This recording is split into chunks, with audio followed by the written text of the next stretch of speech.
फिन आरोबाव हादराव ट्रेननि गिख्रंथाव जाब्रबथाय।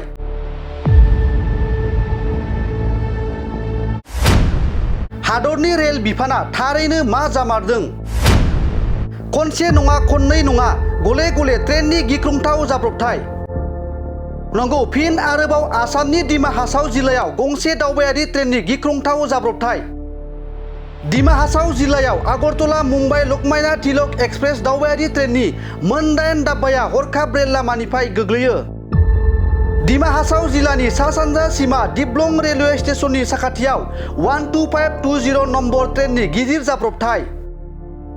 खौरां मोन्नाय बायदिब्ला थांनाय साननि बेलासिनि 4 रिंगासोआव दिमा हासाव जिल्लानि सा-सानजा सीमा दिप्लं रेलवे स्टेशननि साखाथियाव आगरतला मुम्बाइ लकमान्य तिलक एक्सप्रेस मुंनि गंसे दावबायारि ट्रेनआ रेल लामानिफ्राय गोग्लैयो। मोनथिनो मोनबावनाय बायदिब्ला दासिमाव 12520 नम्बर गंसे दावबायारि ट्रेननि जाब्रबथायाव दावबायारिफोरा रावबो जेबो खहा जायाखै। फिन आरोबाव हादराव ट्रेननि गिख्रंथाव जाब्रबथाय।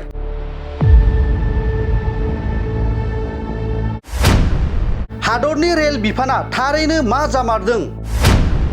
खनसे नङा खननै नङा गले गले ट्रेननि गिख्रंथाव जाब्रबथाय। नंगौ, फिन आरोबाव आसामनि दिमा हासाव जिल्लायाव गंसे दावबायारि ट्रेननि गिख्रंथाव जाब्रबथाय।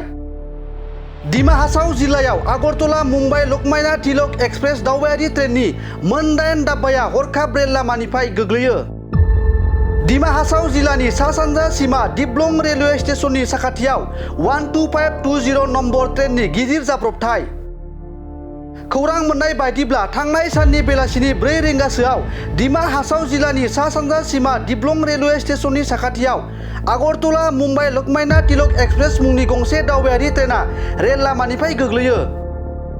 मोनथिनो मोनबावनाय बायदिब्ला दासिमाव 12520 नम्बर गंसे दावबायारि ट्रेननि जाब्रबथायाव दावबायारिफोरा रावबो जेबो खहा जायाखै।